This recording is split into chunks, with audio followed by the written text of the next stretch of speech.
Привет, YouTube, с вами Ларин, давненько не виделись, как вы знаете, я занимался некоторой херней, так я называю свой клип «Хаван Гребень». К нему вы должны вернуться еще десятки раз, пересмотреть, прокрутить в голове каждую сложную метафору, отсылку, вникнуть, сделать выводы, все переплетено. Люди — это нечто меньшее, а разум — это нечто большее. К черту космос, глубже в сознание, к черту космос, глубже в сознание.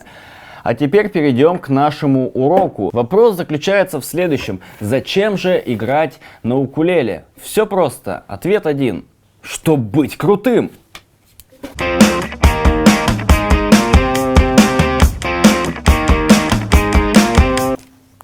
О чем здесь еще говорить? Спасибо за внимание, с вами был Ларин, до свидания. Ты о конкретике? Ну, будет, хорошо. Лего. Ну, сбайтил Гуфа, сбайчу и еще одного рэпера Ликея.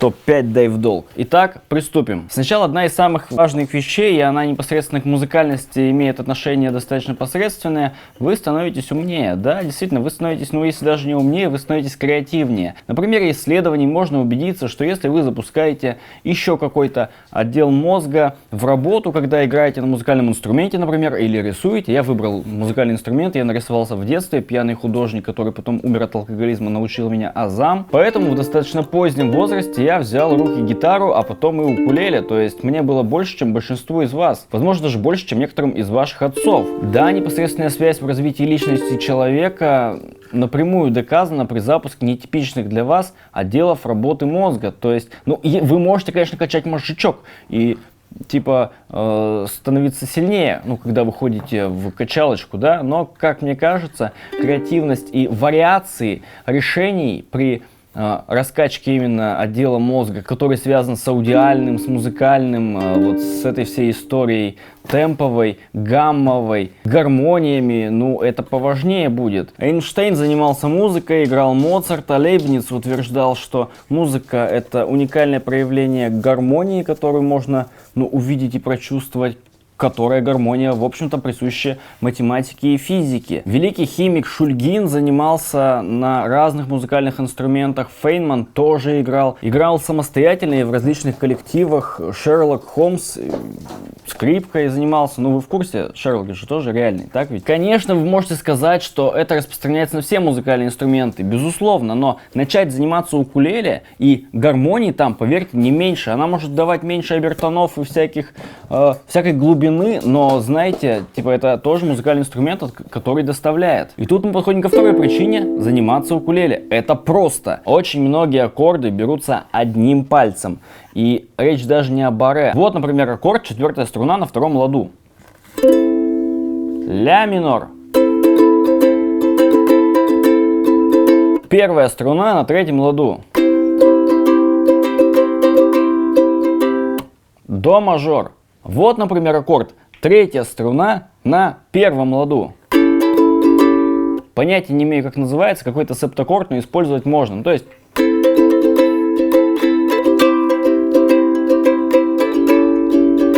из этого говна даже уже можно какую-то мелодию, песенку организовать. А вот, например, аккорд. Открытые струны.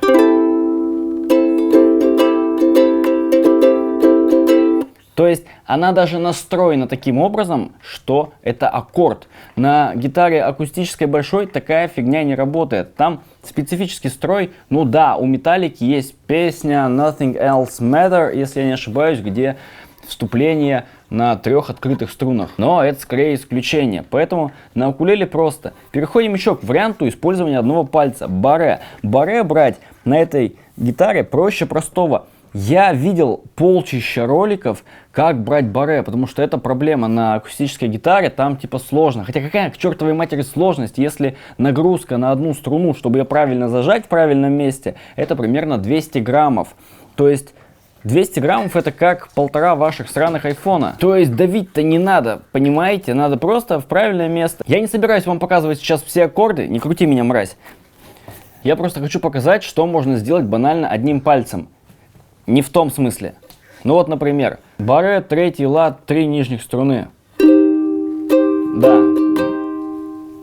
До минор. Баре, верхние 3 струны на 2-м ладу.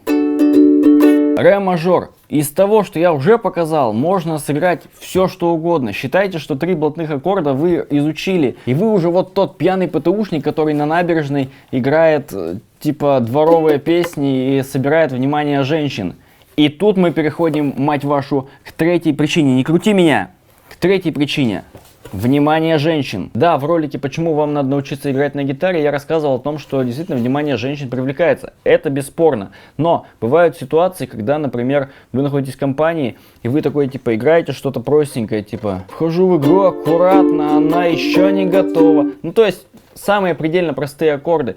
И тут появляется чувак, у которого за спиной 8 лет, например, колонии музыкальной школы, и он выдает какую-нибудь фугу или соло из November Rain, и вы такие, ну как бы да, и шкуры такие, ну как бы да. А тут ситуация идеальная, все не очень хорошо знают, как она подстроена, хотя в принципе просто. А во-вторых, они не смогут играть что-то крутое, потому что, ну, блядь, 3 струны, грубо говоря, и 4-я, она еще и не басовая, достаточно высокая. Можно сравнить с первой. Играть на укулеле при шкурах — это интересно, даже если вы играете простыми аккордами.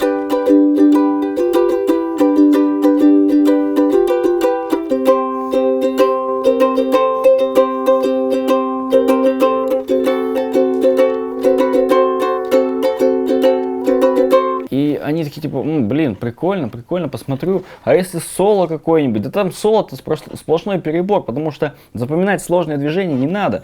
Вот, например, фрагмент из песни Миши Калинина «Саша».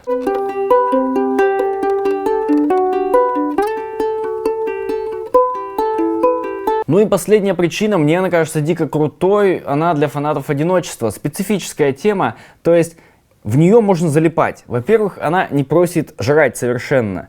Висит себе, лежит где-то изящная штучка, разнообразит ваш уютный быт, мерзкое ваше существование одинокое в съемной комнате где-то на окраине города. Я так жил всю свою жизнь. Замечательно. Лежит себе или лежит. И вот вы идете как-нибудь, значит, с заваренным пакетиком говяжьего доширака в пластиковой тарелке и такие, блин, оп, укулеле. Ну, дай-ка, типа, попробую. И начинаешь там что-то играть, не знаю, подбирать, смотреть аккорды у других чуваков. И все оказывается просто, и звучит душевно, и в вашей комнатушке нормальные, и соседи, ну, злобные там психопаты не спустятся и не опустят вас, так что все нормально. Сидите себе, залипаете, и потом такие, блин, а доширак-то уже остыл. То есть нормально время убивает, то есть у вас нет проблемы с тем, что бы поделать в промежутках между важными делами, конечно же, не просмотром Дома-2 и каналов миллионников. В общем, подписывайтесь на укулеле, ставьте лайк струнам, делитесь моим каналом и всем пока, спасибо за внимание, до свидания.